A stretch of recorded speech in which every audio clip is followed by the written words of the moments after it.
That's awesome. Hello. Welcome both to the Hello, Anthony. channel. It's Thank you. How absolutely are you? I'm fantastic. I'm going to say that. Where? So I'm in the UK. So I'm near Birmingham at the moment. So my time zone's complete different. So I do apologize for the mix up in time zones. Birmingham. Yeah. So obviously you were from originally from London, was it? hmm Yes, and spent a lot of time out in Oxfordshire when I was working in the mid '80s. Got my career started out there. Yeah. That's awesome. And Michael, how are you? Are you okay? Yeah, everything's good. Everything's It's good. I start my days at 5 in the morning. So what's he looking at? He's looking at what I have behind me. what do you have behind you? I don't know. My wife's company's here. My dog just ran in the house. Oh. What else? I got some stuff up here. I got the. Michael's a nice chap. He shaved for this meeting. I didn't. But Yeah. I have brought along I thought I'd brought along a fantastic four cup to drink while I'm here. It looks Good, like a new one. Yeah, like a new one. Because obviously you're both in it, which is good. amazing. Yeah. Yeah. Have you seen it? I have seen it. I'm gonna be doing a video about the film because I really enjoyed it. I thought it was a Yeah. fantastic film. The story was brilliant, the characters were fantastic. Galactus was terrifying, as he should be. Good. Good. Yeah, I really want to go and see it in 3D. I think it'll be really good in 3D. Oh yeah, that would be cool. Just because of how there's that scene. I don't want to obviously say too much, but there's that scene where Galactus puts his hand through, and I just think that would be terrifying in 3D because it would really come out to you. They, they did a good job with it. They really did, and it's obviously the reason why I've gathered you two here today is to obviously speak about the 1994 film, as well as of course your book and other insights, and obviously the cameos that you had in the 2025 film. Lovely. Well, Michael is well versed on all of that, and he's very good at telling those stories. So let's start with Yeah, right. Well, first of all, Alex wrote a really great book, right? Yes. I read the fantastic. This is 570 some pages, so I haven't got through all of it yet. But I no, did. it's like 400. It's like No, it's 500, look at the 572. No, it's not, is it? Yes, go look at it. When's the last time you looked at your last page? Anyway, Go to the so so it's funny. So I don't know. They might have added some more stuff for you. But anyway, so I read a couple things in here. It's kind of interesting. So I read this Fantastic Four section. And then I read the beginning of it. I read the prologue, all that. So Alex answering questions, which was really insightful. And Mm, then I have to tell you this. This is what he did because he came to my wedding. He wrote this little nice note here. So on my page, and I didn't even see this before, so that was pretty awesome. So that's thank you, Alex, lovely. for that. saw that. Yeah, I just saw it now I jumped right to the Fantastic Four section. I didn't see You're in that it. page. No, yeah, it's 400 page book. Yeah, All right. I'm maybe I am crazy. Oh, okay. Michael, Yeah, I've been looking after you for 34 years, so you there's no have been. So I converted a three to a five. So that was my problem. Still, it was good. The It book, was a good book. I've I like I like said, it. I've gotten to episode 12 now. And And yeah, I, it's such a fantastic Oh, read. and I'm But as we're on the topic of the book, Alex, how was it writing a book that because it is a very well written book from what I've read so far. thank I'm only sure it'll get better. But the description and the insights that you provide are brilliant because it really like paints a very clear picture of your journey. you. Well, it's kind of a regular journey. I mean, it's a crazy industry. The jobs, when you get them, they're great. The industry itself is sadistic and, very difficult to navigate through because it brings in all sorts of lunatics. But um, I just had such vivid recall of my experiences. And I started as an actor's son in the theater in the 60s, growing up as a kid.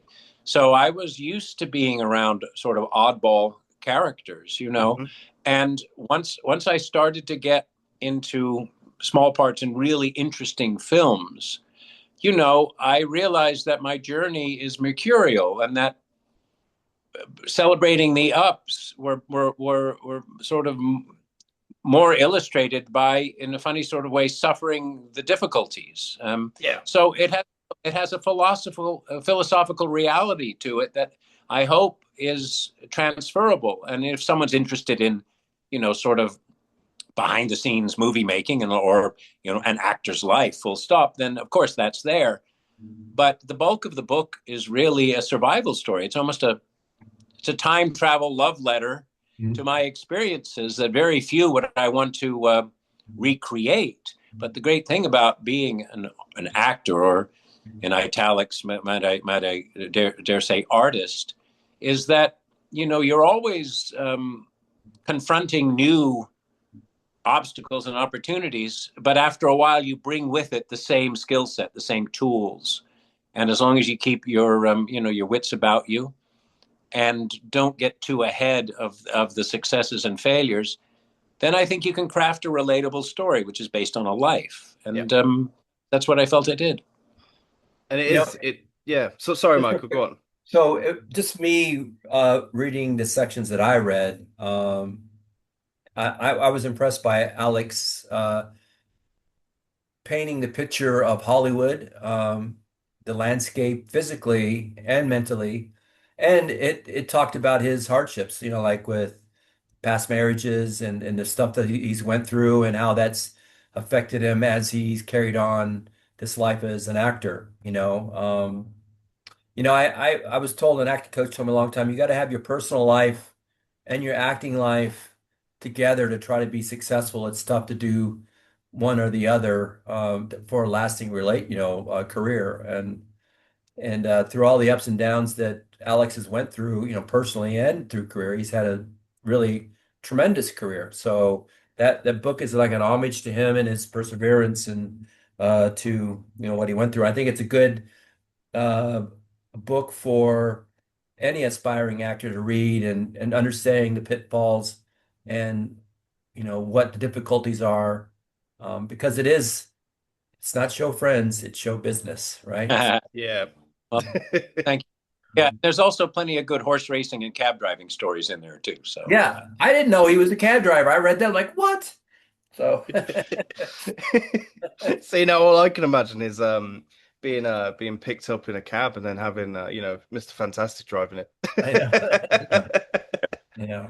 But Yeah. honestly, no, from what I've read with the book, it is really, really just a really solid read. It doesn't feel like a book that you read and then you want to like, I want to keep reading it. I want to keep looking through it because it's just like a timeline. It's the way it's written is so beautiful in a sense. And you said about being an artist in italics, but I think with the book, it really displays the artistic nature of you as an actor.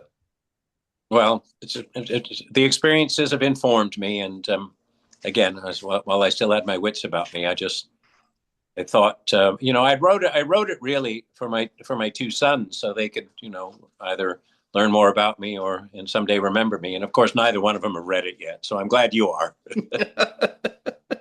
Well, obviously, as I said, with the obviously the 1994 film, this is the series that I'm doing at the moment. Speaking with obviously cast and crew, Good. speaking about the film, the insights, because I'm a gigantic Fantastic Four fan, and Yes. I, I'm a noughties baby. So when I was getting more into the Fantastic Four, and I got to an age where I could look for things myself and pick up comics and things like this. The 1994 film appeared out of nowhere. I found a How, copy out the yeah. ether, yeah, and I fell in love with it instantly. It How old is were you when you sort of oh discovered the wow. film? 11, 10 or 11 or something? About nine or ten, I think. Yeah. Because obviously the 2005 films was that was the first film, Fantastic Four film that I watched. Went and saw Right. that with my dad, which is a very very vivid memory for me. And I fell in love with the team. I fell in love with the idea of family. And then when I was a bit older and I had access to more, like the internet and things, I found the 1994 film, and like I said, I fell in love with it instantly. The characterizations that you guys brought forward were, in my eyes, perfect. It felt like they were ripped straight from the comic books, and the love that was poured into the film, you can really see with the approaches to the characters and the faithfulness to the comics, because in my eyes, it's a comic book film. It's not an action movie. It's a comic book film. It feels like reading a comic book. And I was speaking with Joseph the other day, and he was saying about the fact that it even looks like it's filmed like a comic book, and it feels so authentic and so true to the source material that this is why I want to push it forward because people are seeing the Fantastic Four for who they're meant to be with this new 2025 film. Hmm. The family theme is very much, I mean, they have a baby, and that's Franklin is like the main source of the film. I do think it's very much a Susan Storm film, but you feel the family connections, and you feel that same family connections in a 1994 film because the film itself, you go on a journey together. You see Sue and Johnny when they're young. You see the relationships that are already pre-established, and I think that emphasizes the kind of overall theme of the film. So one thing I do want to speak about is obviously the fact it has been unreleased and the way you guys brought those characters to life. Was there any, because obviously being actors, we sandwich things. I mean, I went to university and I studied drama, so I myself am a drama student. If you Good for you. couldn't tell, um, Where did you go? Where did you go? Birmingham City University, I went Great, to. great. I started off at Newman and then moved to Birmingham City. So you Um, spent a few evenings down Stratford. I loved when I was at university. I went on a trip, like an outing. We went to Stratford upon Avon and we went and watched a Royal Shakespeare play, Or which was the Duchess of Malfi, and I thought that was outstanding because they good. filled the stage with blood, and it was just such a an artistic approach, and it blew my mind because obviously I'm sitting there thinking I wouldn't have done that. But yes, when it comes to the characters, obviously Michael, you were Ben Grimm, and then were you the voice of the Thing as well? Yes. Yeah. Yeah. So how did you bring, because Ben Grimm's obviously he is the rock of the family, no pun intended. So how did you bring him to life in a sense? Yeah, so let me just back up a little bit. So I didn't come from a theater, or I wasn't, raised, in that space. So I came from the military, then football, and then from there I'm in tech and things like that. So when I got into acting, it was like just by accident. My first role was Nightmare on Elm Street, Part 5, playing a bigger version of Freddy Krueger called Super Freddy, right? So I had my first couple lines and got my SAG card, and I just had to go faster than a bastard maniac and a couple other things. I was scared shitless, but that's what I said. Wow, I really love this. So I started studying, every four to five times a night. I take scene study and cold reading and improv and audition technique, and I do theater with all different types of coaches and just all those things to catch up. So Alex came from a different type of, background and space where I came from something else. So the work I put into portraying Ben when I read that script, even when I auditioned, the same thing. He is a lot like me. I mean, he's a protector. He one who cares about it, cares about everyone else. And that's what I am. I don't want people's feelings to get hurt or whatever, right? Is that all that say? And I will crush you if you crush if you insult my friends or pick on my friends, Hmm. So that's what Ben Grimm would do. So yeah, and then like it's well storied that when I got the role, I was super excited to be in the suit. I was like, yeah, I wanted to be in the suit, and I read this in Alex's book too. He noted that. Um, but I was incredibly disappointed that I found out that it was handed off to a stunt guy because he had to start it like months before I even was, before anybody was cast. Yeah. And it's funny, normally Hollywood, and Alex knows this, shuts down like mid December and start up again till like mid-January, right? And uh and so it's weird that we're getting cast. I was getting cast in like December, and then they would Yeah. started filming like right before right at the end of December. It just seems like really strange, but hey, it's work and we didn't care, right? But I Still guess don't. yeah. Yeah. But I asked why I couldn't be in the suit, and they said, well, it's already been started. But two, they said they've had bad luck with actors trying to get in suits. And I said, well, you don't understand. I've jumped out of airplanes with 100 pounds of strap strapped onto me, and and and doing football and all those things like that. I think I can handle it, but it's too late then, and it's fine, Mm. right? So, but the great thing about it is that I built a long lasting relationship with Carl Svalio, who was the stuntman slash actor in the suit.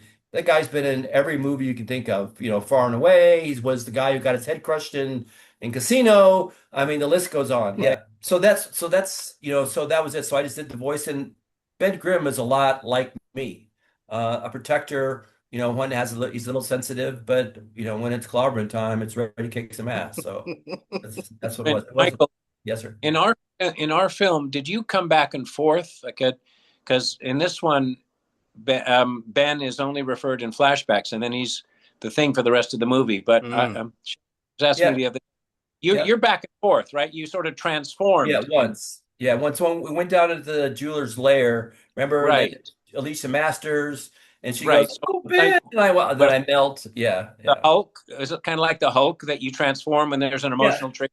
But in the comic books, Ben does revert back to his human Yeah, self a few times. So yeah. that's Oh. people are Well, saying, why does that happen? I said, well, you haven't yeah. freaking read the comic books then, dude.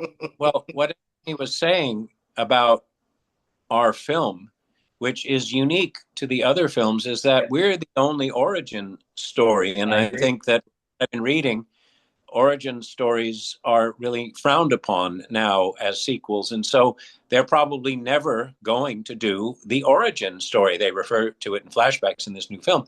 So for them to embrace our film, warts and all, um, as an origin story, it makes complete sense Yeah, thematically yeah, to them. And I think that's where they're coming from. And, we say, like the Vanity Fair reporter ended his lovely article a few days ago, that we're all together as part of a montage of people early in the film saying, "Thank you, Fantastic Four." Yeah. Well, this is Marvel saying thank you to us.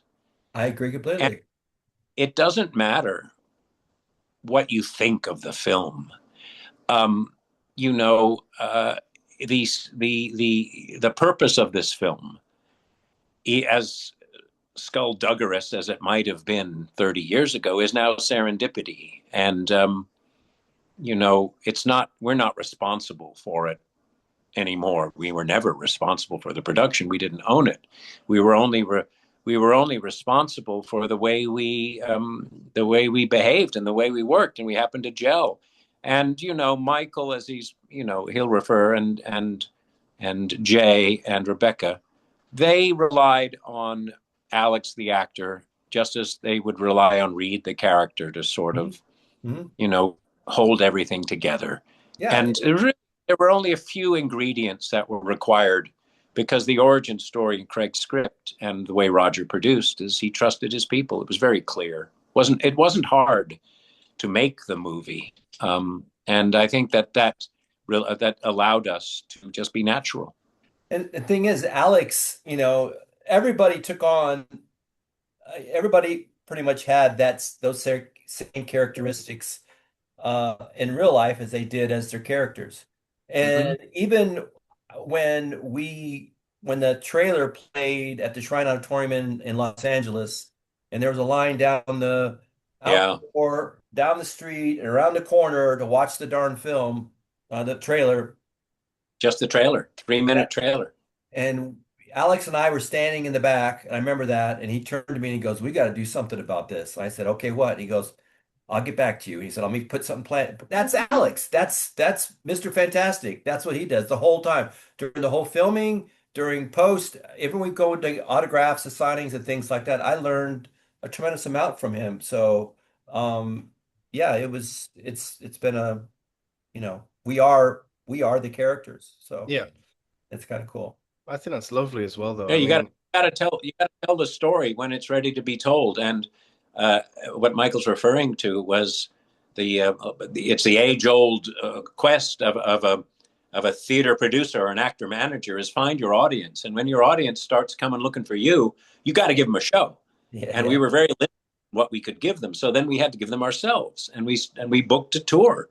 My friend Jim Moore yeah. was a publicist fella, and he needed to be paid, and I was a jobbing actor, and I couldn't do too much. And so I think Michael, God bless him, I think we sort of did a deal. Like, I can put this thing together, but you got to help me fund it. And of course, 30 years later, he's claiming he paid for everything, but I'll let him do that.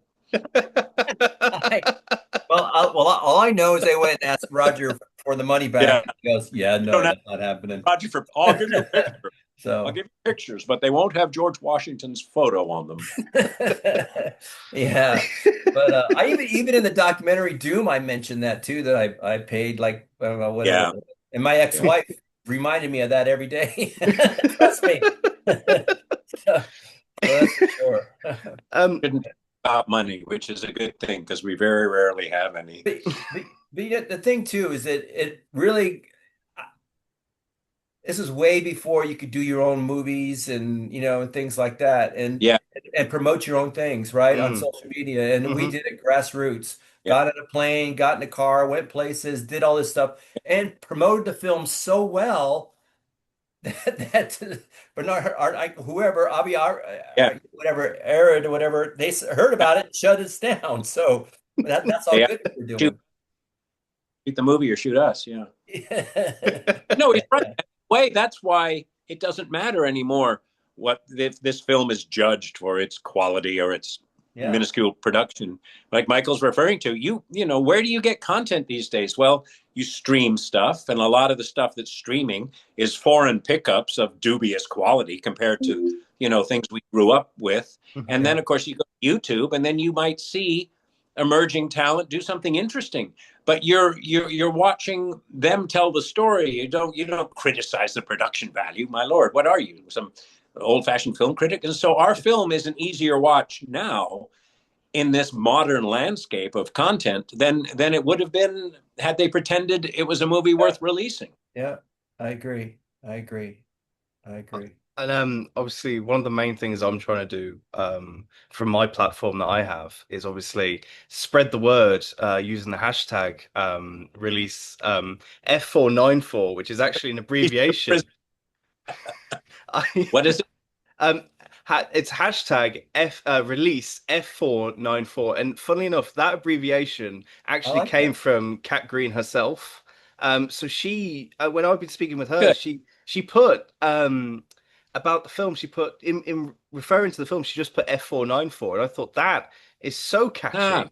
That's It is. brilliant yeah, she's because yeah, but yeah. So she's my comes from a family of producers, television producers, I think. So she's good at that. oh, well, there you go. Then yeah, that makes sense. About what you're doing is great. It's good to talk about it in context, Yeah. and a broader context, and that's I think what you're good at doing right now. And so my idea is to push it as much as I can. Use my Well, platform like you said with these platforms that we've got now. I mean, I wasn't even alive when the film was not released. So I'm a fan who loves the Fantastic Four, who absolutely loves the 1994 film because, like I've said, it feels like it's like reading a comic book from the time, mhm, and mhm. it's the portrayals are so accurate. And what I love as well is it seems like you two are really close friends, which is really sweet because obviously Ben and Reed are like childhood friends that are not inseparable, and it's so nice to see the back and forth with the two of you. And I'm guessing that's just come naturally through years and Yes, talking and things like that. for me, a lot Oh, much. Go ahead, sir. he arrived like a tight end on the set and looked at me and he said, "Come on, you're so big. What do you think you're doing?" And then I cold cocked him and he was out for about 20 minutes. And since then, Yeah. I like it for me. It comes from definitely respect. I have tremendous amounts of respect for him and where he came from. When I grew up, uh, my mom, her and I would sit and watch old movies. Just we loved old movies, black and white, whatever. Her and I just watch everything. And we've seen movies with Wilford Hyde-White, and just meeting him as a son of Wilford, and it's like, wow, this is kind of cool. And yeah, I'm new in the business, and so he took me under his wing to a certain extent, and it was kind of nice. And so that's something that I've always remember. And he's always been very gracious and professional, and he's got a dry, sharp sense of humor What there was something he said to me when we after we did that day of filming, we all went to dinner and we were waiting to do something, get our cars or whatever it was, and he turns to me, he goes, "Boy, you have more money than sense." I read in his book he said the same thing to somebody. I'm like, that's his thing. So it's made me Yeah. laugh. So it's Well, funny. look, if you're a sensible person, then that's a good thing. Yeah. Yeah. I like that one. I guess. Or Yeah. I played More, in Newhart, Scooter Drake. I think I'm going to buy the inn. Newhart goes, and that job got me Pretty Woman. The casting people saw yeah. it, and that I think I refer to that character. He had more money than sense, and Yeah, he was that's a right. I bit of read that. bit Yeah. dim. Yeah, I love that. I love that. So yeah, Thank so you. I guess we've always kept t Yeah, tight. yeah. He came to my wedding. I mean, it Mm. was pretty I really was honored that he did that. Actually, And yeah, I love the clear relationship that the two of you have got. It's so sweet to see. And yeah, just honestly, it's amazing to be able to speak with the both of you. And Alex, honestly, I am gonna finish the book. Because like I said, it is captivating. It's a lovely read. Good. Um, Leave me leave me a review, will I you? will 100%. Thank you. I'll And if you need help, Michael will help you write it, I'm sure. But no, thank you. it's so heartwarming to know that it wasn't just because when you go and obviously when you see the film, it's you see the relationship between Ben and Reed, and it's there's obviously a level of acting, and it's just so nice and refreshing to see the two of you actually get on more so than you do in the film. It's really not because obviously reading the comics as a fan of the four, obviously Ben and Reed's best friend Nuss, I'm gonna say, is so continuous throughout the comics, and it's so nice to see it in Yeah. real life. The fact that you guys are just planning like, oh well, I can do this, I can drive, go to a steakhouse, then I'll come see you. It's so sweet to see. Like it really is.